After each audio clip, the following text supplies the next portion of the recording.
In this call, we're going to go over investments and everything about investments. Okay, so investments is great because it helps you move towards your goals and dreams, right? Saving is not enough. You have to invest. You might remember from the previous conversations that we had where I said, savers are losers, they say, right? Yeah. Rich dad, poor dad, that guy, he says savers are losers. And he's right, because if you're just saving money you're leaving in the bank, it's not working for you. And the bank is going to use that money anyway to give people, mortgages and credit cards and charge them crazy interest. But if you just save it, then you're not keeping up with inflation. So your money has to be working for you, and your money can work harder and better and faster than you can, right? You can only work, 8, 10, 12, maybe 14 hours a day, but your money can work 24 hours a day. Okay. And then money also compounds. When it's saved and invested, it compounds. So let's say if you put $1,000 a year, you have $1,000 saved. If that grows at 10%, you now have $1,100, right? And if you have $1,100 and then you leave it, next year it grows at another 10%.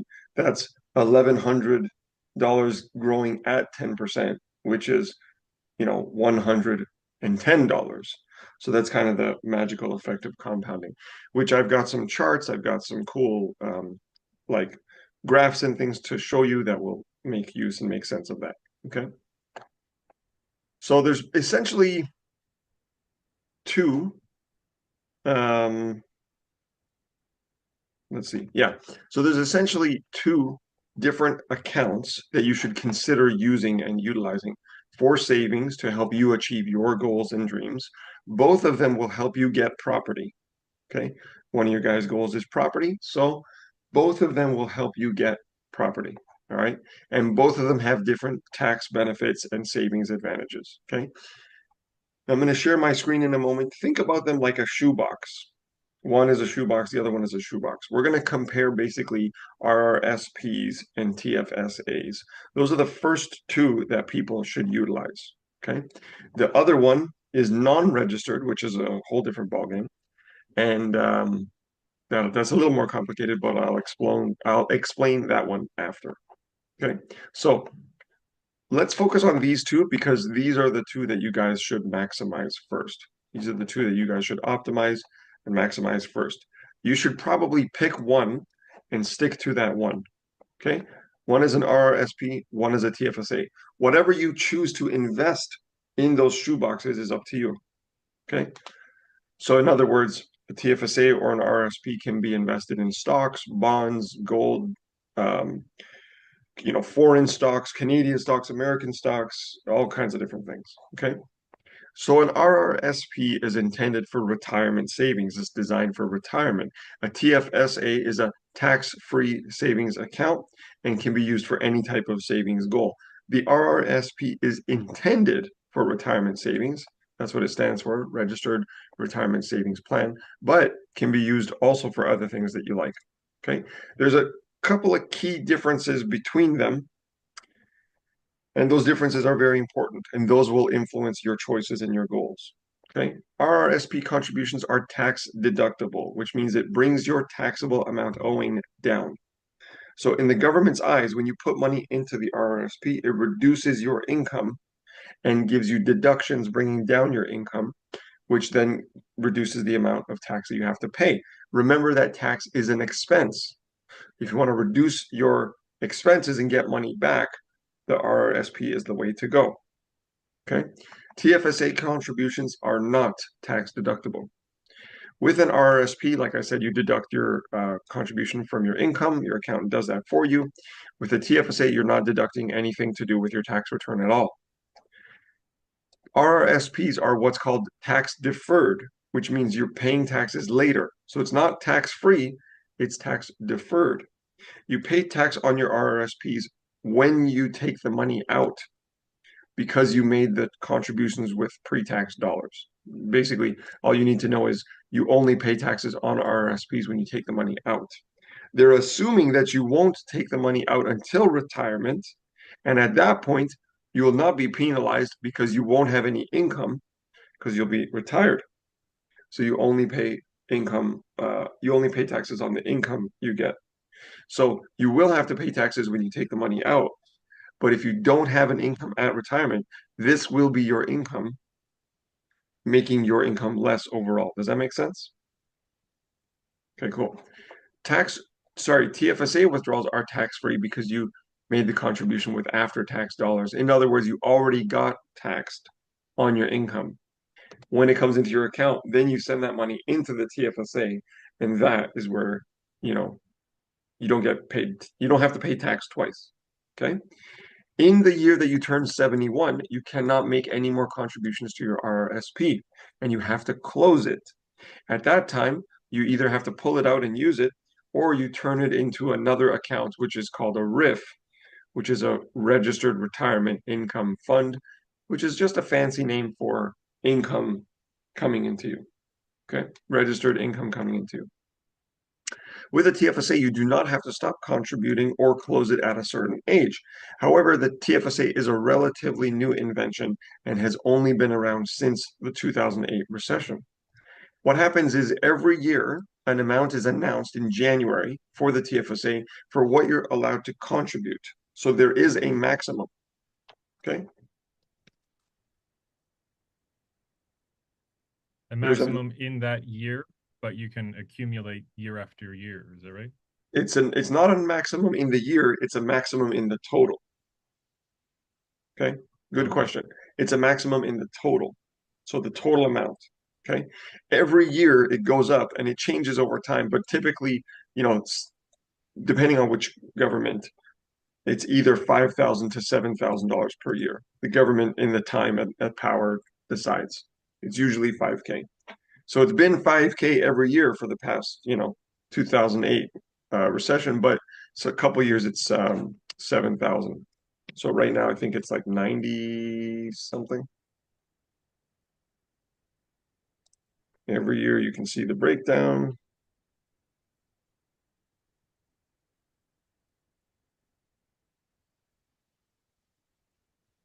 Trying to find the total. uh,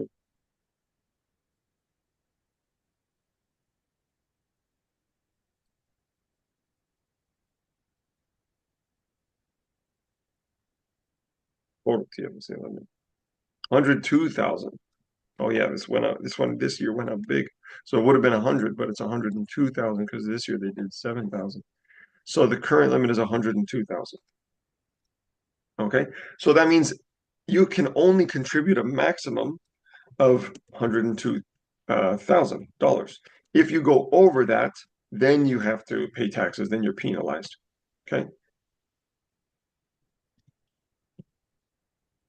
Now, you need earned income to contribute to an RSP, but not to a TFSA. Right. So the income that you make each year, every year you do your taxes, the government gives you a statement that says, this is your RRSP contribution limit for this year. Okay. So there's a yearly maximum, but it compounds. It doesn't compound, it grows. Yeah. Each year you have income. Okay. So you have maximums. The more you make in income, the more you can contribute. Okay. See, it's based on income. Okay. With both plans, you can name your spouse as a beneficiary. The money will roll over to them upon your passing, but with an RRSP, after your spouse dies, taxes will be due on any money left in the account. So if your kids get it, they will have to pay tax. Okay. So your spouse will not be taxed, but if both of you pass, then the kids or whoever gets it after that will be having to pay tax. Okay. Unless unless it is invested in what's called a segregated fund, which is one of the things I do with my clients, and I do it myself. And I'll get to segregated funds later. That is the only way to get around the taxes. Okay. With a TFSA, only the increase in the value of the TFSA since the date of death is taxed in the year the children receive it. it's a little tricky, but if the amount they receive is not greater than the value of the TFSA at death, then no tax is paid. Okay, very small detail. Essentially, the key differences are the timing of taxes. An RRSP lets you defer taxes, which is an advantage if your tax rate is lower in retirement. Okay. With a TFSA, you already paid tax on the money you contribute, which I said earlier, which is an advantage if your tax rate is higher when you withdraw the money. I said this already, limits are based on your income, they're individual. TFSA limits are based on time and the government. It's the same for everyone. In both cases, the limits cannot be exceeded. If they are, then you will be penalized. Okay. There are okay. The advantage that the TFSA have, sorry, is that you never pay tax. Okay, as long as you're within that limit.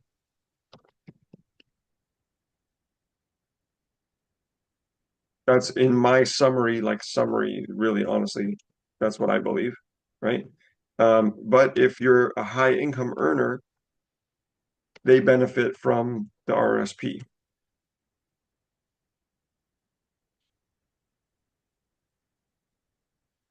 because your taxes are reduced. And it can kick you into a lower tax bracket. This is like a little ninja hack. Like imagine, the tax bracket is like, let's say one of them is 75,000 you're making an income. So let's say you make 78,000 and you contribute $20,000, it'll kick you down into the lower tax bracket, 58%. Sorry, 58,000, let's say in income. And so it will immediately reduce your whole overall tax owing percentage by a significant amount because the tax brackets are based on income based on percentages. Does that make sense?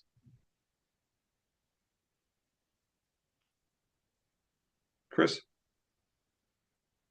Trying to wrap my head around this.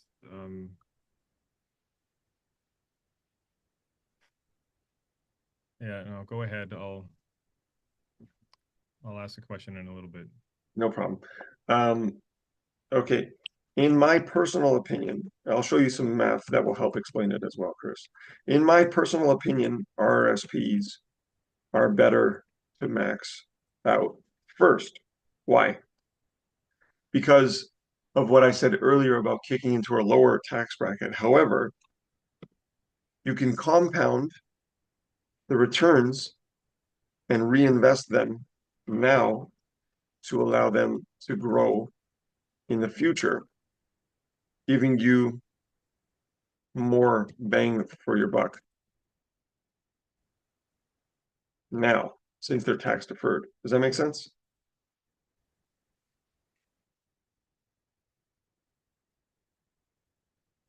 Does that make sense?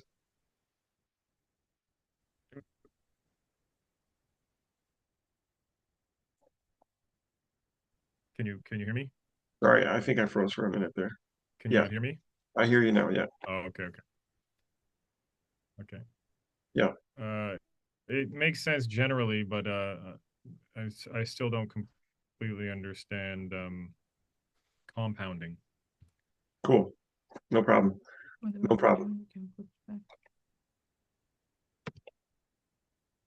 Okay, so check this out. We'll demonstrate it here. How can we do that? Let me see. Compound yearly, let's say 7%, 10 years, yearly, initial investment, 10,000. Deposits made at one point in the period, beginning of the period, not increasing that. Deposit amount, let's say yeah, okay.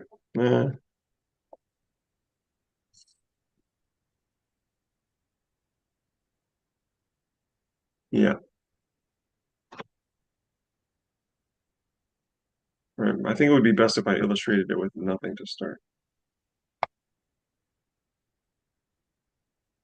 Okay, so this website is a simple compound interest calculator. So let's say that you are, hold on, let's start with this.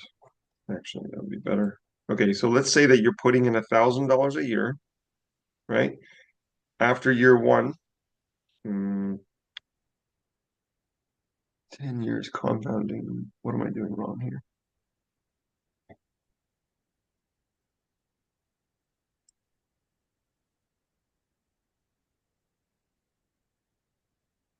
That is weird. Oh, I don't know why it's even doing year zero. That's weird. Oh, probably because I started with zero. Okay, sorry about that. Okay, this is a simple calculator, a compound interest calculator. In year one, you are depositing $1,000. At 7%, you're gaining $70. Next year, you have $1,000 and you're gaining 7% as well. You're not gaining $70, you're gaining $144.90. Okay. Then your next year you're depositing $1,000. Every year you're depositing $1,000, but because you've started with more in the beginning, the next year is compounding not just on your deposit, but it's now compounding on the total. Okay. So you're Does that make okay. sense? Makes sense. Yeah. So you're getting more because at the end of your period, you have a base principal plus your interest growth. So your total is growing not just on your base principal, but the principal plus the growth together combined. And then it's a new year. It's a new 7% annually. And it's a new 7% annually. That's compounding. Okay. Okay. If I, so let's see what the total is here. Total interest, $967. Total interest accrued, $4,783. That's because of the growth on that. So let's see what $1,000 looks like at 7%. So a simple one-time $1,000 deposit. This actually shows it really well. This shows it better.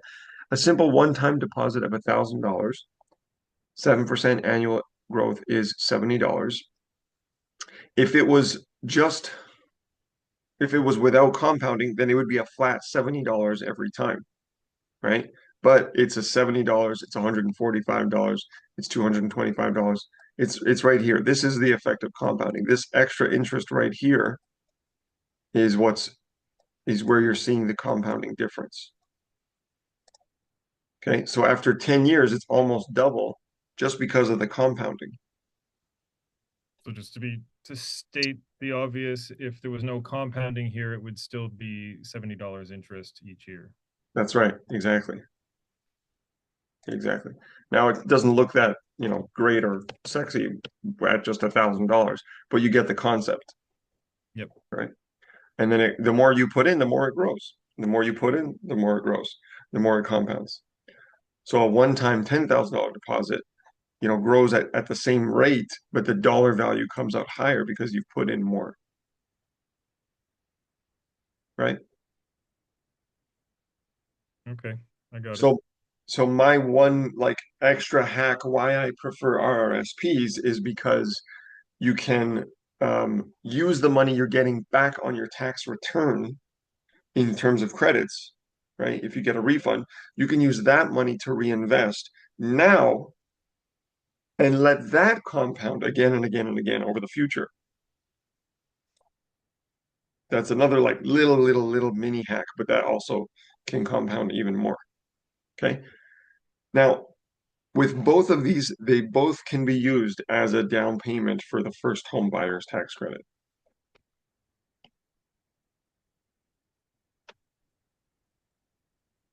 So let me just add that there.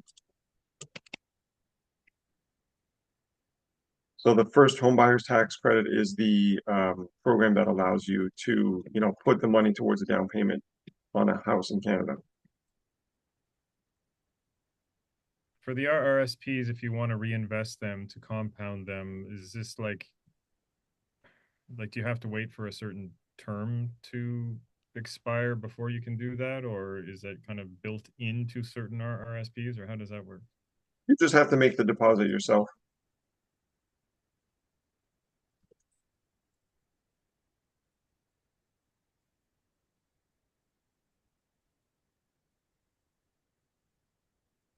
So the way it works is you have no interest, which is really cool. You have to pay it back in 10 years, and you basically get to take the money from your RRSP or TFSA and move it into towards a down payment on your property. Okay. Okay. And there's an I see.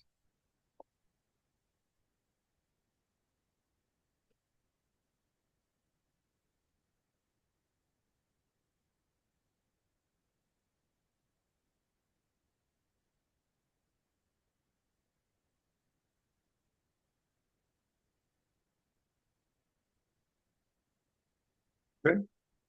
And for the RRSPs, again, going back to the compounding, when you say you have to make the deposits yourself, what does that mean? Yeah, so it means when you make your deposits, you get a T slip at the end of the year, right? January, February, whatever. Then you finish your taxes in March, April, whenever. Your accountant needs all those slips and pieces of paper and proofs of the deposits, which you just get one from the company. And then you basically have an offset. It's called an offset. So that's a great question. Let's get into this now, and we'll run some numbers and we'll do some examples. Okay, so I like this website because it's a simple way to show your taxable income in Ontario, how much taxes you owe, how much taxes you pay, and if you were to make any RRSP contributions, what the offset would be on your taxes. Okay, so very simply, if you have an income of, let's say, $100,000, this will be your total tax in Canada, $26,000. And this will be your after-tax income, $73,000. Okay, 864. Here's your percentages, right? As a percentage, this is how much you're paying, yada, yada. This is how much is provincial. This is how much is federal, vice versa. And then this is your, CPP and EI premiums. Okay, so these are your percentages of tax. This is your total tax after, tax income. This is your total tax you'll be giving to the government. Now, if I throw in a $2,000 contribution, okay, you notice that it changes the numbers. So you're going to get back a credit of $630. That's going to offset your income and your taxes. It's going to give you back $630 in credits. Okay, so at tax time, you might get a refund. Your accountant will say, hey, the way it looks, you're going to get $630 back. You're going to say, great, thanks, and then throw that back into your RSP. That's the compound. That's the little trick I'm talking about. Okay, so it lets you compound even faster, even more. Okay, now that's like less than 200 bucks a month, right? The real juice comes in when you're doing 10K or 20K. So if you did 20K, which is $2,000, 1,800, whatever, 1,666, whatever per month, let's say, um, you're going to get $6,000 back. Now that's really interesting because $6,000 is a good chunk of change, right? You can pay down a credit card with that. You can take a vacation with that. You could make a lump sum deposit with that, right? Pay off some debt, whatever, right? But the trick that I really am, you know, aware of and making a point of, most people don't think about, is reinvest that back into your RRSP, also giving you a credit for the next year and reducing your income and making your investment and your goals and dreams that much more, faster because you're investing more, right? So notice how the percentages change significantly with this kind of deposit. Okay, you go from 26% to 20%, right? 26% to 20%. And then your So income, it's like the same as you're making less income because that money went into one of those accounts. exactly. That's the power of RRSPs. That's why I prefer RRSPs. Tax is an expense. Tax is an expense. And we got a lot of tax in Canada, right? I know you know what I mean. Yeah. Maybe in Iran the tax is way less. I don't know. But in Canada we pay a lot of tax. Pay a lot of tax in Canada. So $20,000 gives you back $6,000. So your total tax goes from $26,000 paid in tax to just $20,000 paid in tax. That gives you back in your pocket another $6,000. Okay, nothing to like shake a stick at. It's really good. Okay, now notice that the taxes are high because of this income this person makes at $100,000. That's a high income, right? So you're in a higher tax bracket. The tax bracket this person is in is 26%. Okay, for someone who's making $75,000 a year, they're not in a high tax bracket. They're only paying 24.8% tax. So they're paying less tax overall because the bracket they're in, the more income you make, the higher your percentage or bracket of taxes owing. Okay, so for someone who's making 75 grand and they put 20 grand in there, they're getting a good amount of, oops, that's in the wrong spot. Sorry. Yeah. Okay. So they're still getting a good chunk of change back as well, right? Almost 6 grand. So this is how you net more. In every YouTube video I make, I say it's not how much you make, it's how much you keep that counts. This allows you to keep more. And if you do the trick I recommend where you reinvest your RRSPs, you're compounding your money that much faster towards your goals and dreams. Okay? Okay. Any questions?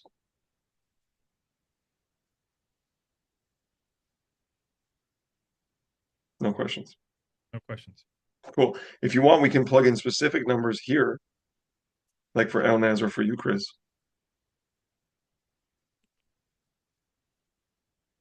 Uh, well, I think that was my supposed to be my net or something. So I think according to QuickBooks, I made 102,000 Okay, cool. last year. How much of that was self-employed and how much of that was employed? Say I don't even know what the difference is. Like I talk about me getting a salary. I don't know if it's a legitimate salary because I'm contracted. It's just like there's some sort of hybrid situation there. I don't know what it looks like on paper. Sounds like self-employment. Did you get your T-slips from them? I did, yeah, but they're not What? T4s. They're T4As or whatever they are. Bang, bang, perfect. There's the answer. You are not an employee. An employee gets a T4. A self-employed person or a contractor gets a T4A. Yeah. So what did you say it was? 102? Yeah. 22, 9, 20, 81. Would there be a difference? Yeah, okay. I was just gonna say, Yeah. is there a difference between putting it in self-employment or employment? Yeah, you're getting, hold on, let's take this out. 102 self-employed is 73,000 after tax. As an employee, 75,000 after tax. Oh, okay. So initially it looks like your take home is more after tax income is more as an employee. However, you're going to have a boatload of deductions, right? Mm, Because you're running your own business as a self-employed person. So although it looks like this person's getting 2K more than you, once you factor in your gas, car mileage, your internet, your phone bill, your a portion of your rent is allowed, any supplies, all your expenses of QuickBooks and any other tech services and apps that you pay for, your internet itself, yeah, all uh, those expenses. Yeah. all those things. Your accountant should be milking all that stuff for you. He or she should know how to milk all that good stuff for you so that your after tax income will be much higher because that's part of doing business is, you get taxed less as a self-employed person, right? Yeah. Right. So And is it yeah, a like all of the tax that I paid on any of my expenses, I get that percentage deducted from what I owe? you get that back, yeah. And is there like certain expenses that where it's a smaller percentage and some are more, or like Well, maybe the yeah, like when it comes to your home office, there's like this formula your accountant should ask you, what's the size of the office that you operate in your home, right? So that percentage of your rent equated to how much rent you pay for your home office will come off as a deduction. yeah, so that fluctuates, but just for like equipment costs or you know, like just yeah, Insurance. like literally, I have a receipt from an audio place. It's like $1,500 plus tax. Do I Yeah, get? Okay, all right, yeah, you get that back. Yeah, okay, man. That's why documenting every expense is important as a self-employed or as a business owner. yeah, exactly. Yeah, cool. Cool. So so let's go back to here. Let's say here. So TFSAs, right? You don't get any of these deductions at all for TFSAs. Okay. Okay, I see. Yeah. I personally believe that someone starting out with investments and savings like you guys, you should focus on RSPs first for all the reasons I listed here. Okay. Once you have your debt cleared, you have a good base, you have income coming in, sorry, you have a good base for your RSPs, things like that, then you can start to diversify in your TFSA. Okay. Some people might disagree with me. I don't care. All the data shows that this is better, in my opinion. Okay. All the data shows that an RRSP first is better. When your debt is taken care of, when you have some base in your RRSP and your investments, then you can do the TFSA. Okay. But even then, it's like if you don't want to work in retirement, do the RRSP. Like that's it. They both go towards the economy. They both are registered with the government.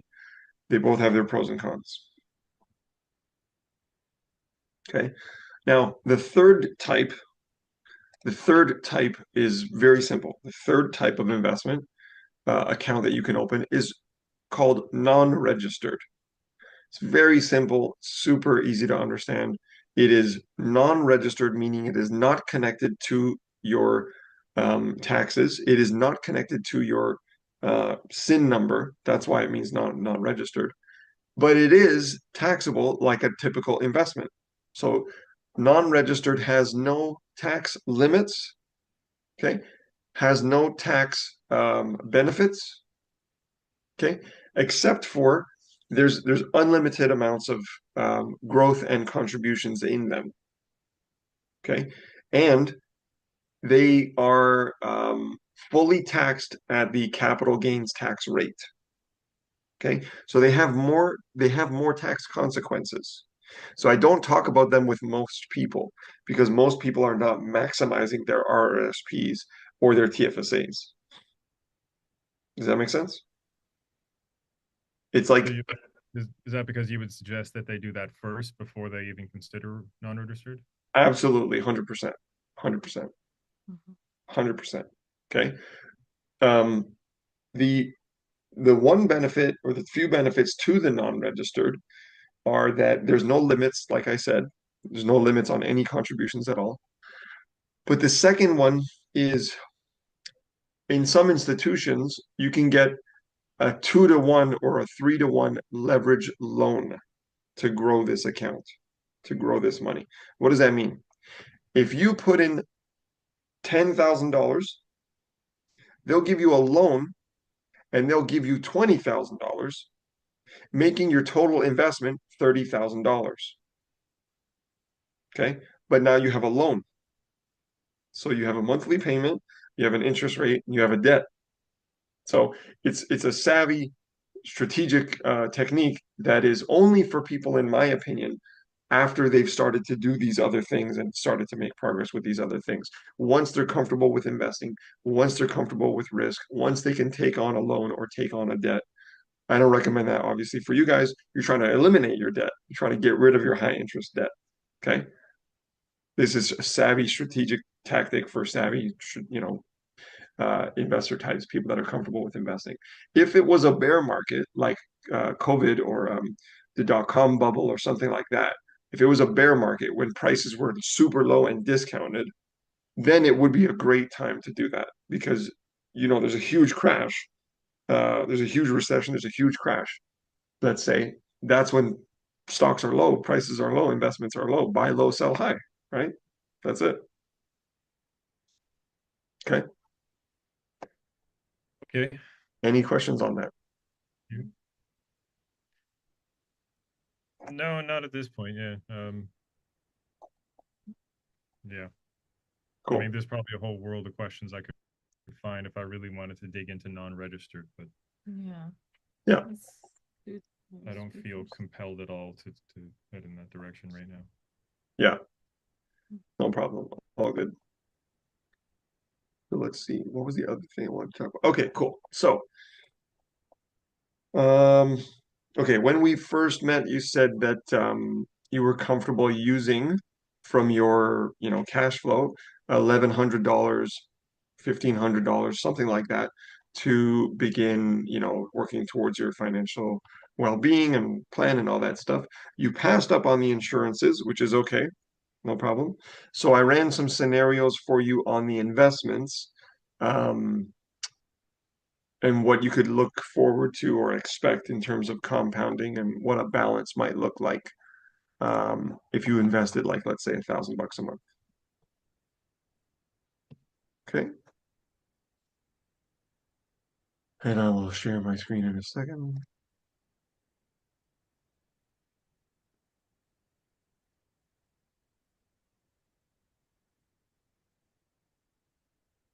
That's wrong. There we go. Is this helpful so It far? sounds Yeah. like yes, definitely. Awesome. Okay. Okay, so here is a little table like the one you saw earlier that I ran previously. This shows you $1,000 a month, okay, invested at 7% annually. Okay, so why 7%? At the bank, 7% should be standard. Typically, at the bank, you could see anywhere from 5 to 8%. Typically, from what I see, most banks, that's their average return. Okay, the S&P 500, which is the major international stock index for North America, is known to do 7% annually every year for the last like 100 years. Okay, that's an average. Some years it's 10%, some years it's 20%, some years it's -5%, -8%, -10%. The average is 7. You can count on 7% from the S&P 500, which is the major stock index. Okay, so I put 7%. I'll show you another one with another uh, ROI later. So $1,000 per month, which might be high, might be aggressive, but you said somewhere between 1,100 and 1,500. You didn't do any insurances. That still gives you lots of money left over for other things. So if you want to do 600, 700, it's up to you. This is just an example. All right. So $1,000 a month, 12,000 bucks a year, $455 in interest. As you can see, now it's compounding, it's growing, it's compounding, it's growing, compounding, and growing. After 7 years, you have $107,000. Okay, pretty amazing. After just 7 years. But this is pretty aggressive because it's $1,000 a month. But it's just pretty straightforward, plain and simple. The compounding grows, the interest grows, and eventually your total interest is about 24,000 almost, which is what do you say, about 25% of what you contributed. Okay, so combined 107,000. Really great, awesome. You're also getting the tax returns if you're putting this in a RRSP.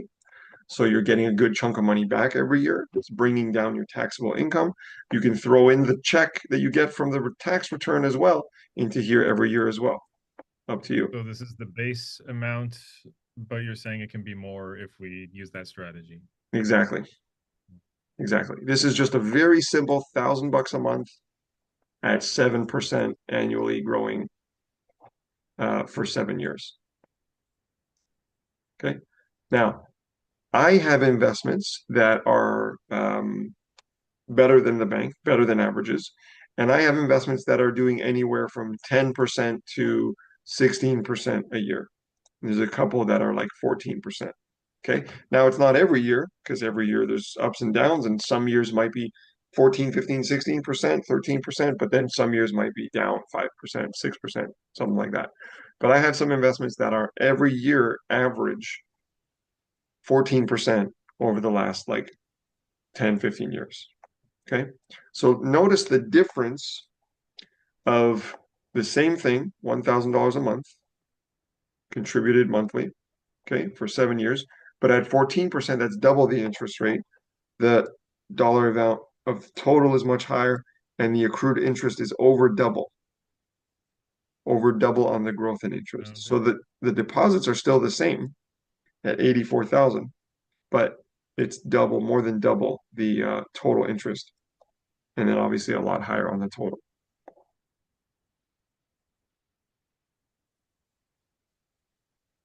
And then for our, I mean, is this just general investment principles you're talking about here, or is this in the context of our RSPs? This is just a general interest. Sorry, this is just a simple interest calculation, simple compound interest calculator. This can be used towards a TFSA or an RRSP, right? This is either or RRSP or TFSA. What is not illustrated here, because I don't know, the exact numbers of how much you're going to get back every year based on your expenses and income and all that. I don't know how much that extra refund check will be, Mhm. right? Yeah. Okay. Now the key is don't overstretch yourself because you don't want to get into a position where you withdraw from your RRSP. Remember that with an RRSP, when you withdraw it, whenever you withdraw it, you get a hit. You have to pay a tax hit. Okay. So that's not the time to do the withdrawal. That's not the thing to do. You want to set this and forget this. You want to pick an amount each month that you're comfortable with, that you can say, okay, I'm setting this aside. It's fine. It's for my retirement. This is good. I'm good. Okay. Yeah. Okay. And any questions on this? With this percentage rate, like aren't, I guess there's different types of RRSPs, right? Well, no, there's only the RSP, which is the shoebox, right? But there's different things you can put in the shoebox. So there's different kinds of investments you can make in the RSP, Okay. right? So all like any RSP is an RRSP, but it's, you could invest in the Asian markets in China. You can invest in Canadian stocks, American stocks. You could do healthcare. You could do gold, precious metals. You could do real estate. You know what I mean? Okay. Okay. Yeah. So yeah, I guess it's just So you we'll give get to us that the, point. yeah, you give us the list and we're gonna choose, or Yeah, I can show you a list of my favorites and the top ones, the common ones that I use with people. Um, and I'll do that in a minute. First, let me say what the benefit of investing with me as opposed to investing with the bank. Okay. So if you invest with me, I'm just the broker, the advisor. You invest with a company called Industrial Alliance. All my clients' money is there with Industrial Alliance. They're an investment and insurance company. They've been around for over 100 years. I love them because they have the best customer service. They're always fast to respond, amazing customer service. They have the most selection of investment options, and they also have the best ROI or return on investment that I've seen pretty much anywhere, okay, in these kinds of investments, aside from crypto, right? Talking about traditional investments. So with me, you invest in what's called a segregated fund, which is when you go to the bank, it's a mutual fund. The bank has a mutual fund, basically means, millions of dollars in a fund, a big pool, and you have a portion of that pool. What that pool is made up of is stocks from different countries and companies. Okay. This is the same kind of thing. However, this comes with guarantees. This comes with three guarantees. One is guaranteed protection from creditors, which means if you get into trouble with creditors, they cannot access or claim these funds. The second is it's guaranteed to bypass the probate and estate fees, which are the fees that the government takes when you pass away and die. There's taxes to pay to the government, um, or if it's being passed on to your kids. With mutual funds or with the bank, then it has to go through that process. With this, you're guaranteed to bypass this process. So they don't get access to this money. Your beneficiaries don't have to pay this tax or fee. Okay. The third is what's called a maturity or a death guarantee. So what that means is 75% up to 100% of your investment that you invest is guaranteed to be there at the same amount as when you invest at either your death or maturity, regardless of a drop or crash in the market. Maturity is considered 15 years. That's just a term. Maturity is like when something expires, when a deal gets finished, it's called matured. So maturity is considered to be 15 years. So what that means is after 15 years, or if you die, in the year that you die, there's a big crash in the market, your your beneficiaries will not receive the value of the crash. They'll receive the principal that you put in. Okay. I say it's 75% to 100% because it depends on your choice. Most people pick 75% because there are extra fees with 100%. Okay. A bank does not and cannot offer segregated funds. This is only something you get through an advisor, someone like me. So the way it works is it's basically like a mutual fund like the bank offers. However, they have this contract wrapped around it, this protection wrapper wrapped around it. Okay. That's basically it. All right. I have over $3.5 million in clients' money with Industrial Alliance in these segregated funds. TFSAs, RRSPs, RESPs for their kids, as well as LIRAs and pensions. I don't understand the relationship between like I don't know. I guess I'm confused because I've never really had an RRSP, or when I did have one briefly years ago, it was just taken right out of my check and deposited in there. So I didn't know anything about how it operated. So I thought it was just like this thing that the bank offers. There's like a small range of interest rates available. You can do high risk or low risk, but that somebody else is controlling this thing. But this sounds like we have much more control over where the money comes from or what the investments are. Well, where the money comes from, it always comes from you, whether it comes from your bank account or from your check directly. Typically, with a check directly, it means that it was invested with the company. So a company will offer an RRSP as part of their benefits package. Okay, so that's probably what you experienced there. If it Yeah, came directly off your check, then it probably was coordinated with the company. yeah, it was. And so I mean, I didn't unless I went out of my way to learn about it. It was just something that was happening, and I didn't have to think about it. So, Right. This is kind of similar, except this will come from your bank account. I mean, yeah, but like what is this RRSP? Like, is that just a container, or is this like because this just to me sounds like um I don't even I don't know. I don't Yeah, understand. it's an I don't even know account. how to ask the question. It's all good. It's an account, right? It's an account. So it is a container.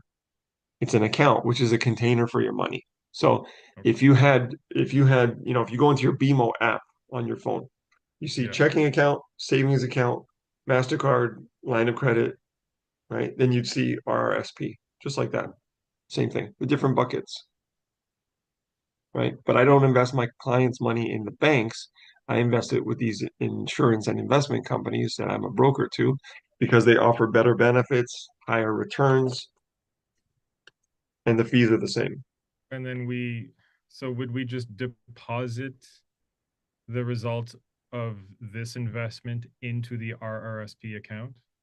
You deposit you'd tell me like, okay, Michael, take $500 every 2 weeks on the 15th and the 30th and put it in the RSP. I say, okay, great. We fill out paperwork, sign it all, stuff like that, and then you provide your banking info, and then you read the contract. $500 every 2 weeks or 250 every 2 weeks goes into the RSP in the investment type that we select.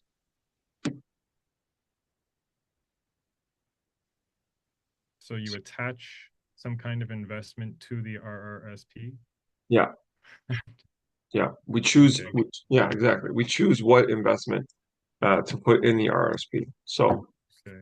And then um, there's certain ones that are acceptable and other ones that aren't, or it's not a matter of acceptable. It's a good question, but it's basically I will show you. Does like the government approve a certain range of investments or something? No, no, this is all for like um companies, investment companies to choose what they want to invest in. So I'll show you a couple here.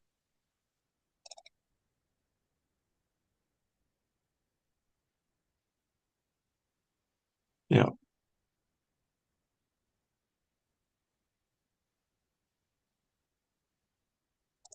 Let's see.